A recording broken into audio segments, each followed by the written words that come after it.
খাগড়াছড়ির মাটিরাঙ্গায় ক্ষুদ্র জাতিসত্তার আয়োজনে হয়ে গেল পিঠা উৎসব। ছিল পাহাড়ের ঐতিহ্যবাহী গান, নাচ ও খেলাধুলা। এতে দিনভর জমজমাট ছিল মাটিরাঙ্গার প্রত্যন্ত জনপদ ওয়াচু গ্রাম।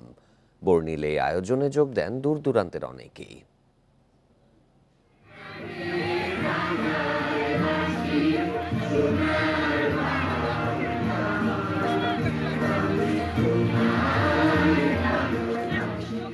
খাগড়াছড়ির মাটিরাঙ্গার প্রত্যন্ত জনপদ ওয়াচু গ্রাম। এই গ্রামের একমাত্র স্কুল বিন্দু বিদ্যানিকেতনে শুক্রবার সকাল থেকে সাজ রব। শিক্ষার্থী ও গ্রামের নারী পুরুষ মিলে তৈরি করেছেন বাঁশপিঠা, ছেঁচমা পিঠা, সাইন্না পিঠা সহ পাহাড়ের ঐতিহ্যবাহী নানা পিঠা, আর সেগুলো সাজিয়ে পরিবেশন করা হয় মেলায়।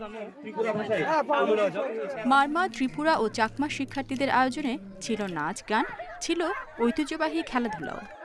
এই সময়ে পিঠা উৎসব হয় এবং সবাই মিলে নাচ গান করি, সবাই মিলে। বিশেষ করে আদিবাসীদের ঐতিহ্যবাহী পিঠা এখানে পরিবেশন করা হয়েছে, যেগুলো বেশিরভাগই বিলুপ্ত প্রায় ছিল। পাহাড়ের প্রত্যন্ত গ্রামে বর্ণিল এই আয়োজন দেখে মুগ্ধ ঢাকা ও চট্টগ্রাম থেকে যাওয়া দর্শনার্থীরা। তারা বলছেন, এ ধরনের উৎসবের মাধ্যমে সাংস্কৃতিক বিনিময় হয়। একটা নতুন এবং আধুনিক এগিয়ে থাকা একটা সাংস্কৃতিক পরিবেশ আমরা এখানে গড়ে তুলতে চাই।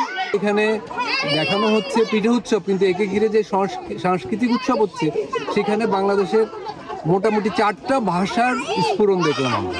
প্রকৃত একটা ইনক্লুসিভ শিক্ষা ব্যবস্থা এখানে। গত 4 বছর ধরে এই উৎসবের আয়োজন করছে বিন্দু বিদ্যানিকেতন। Independent news.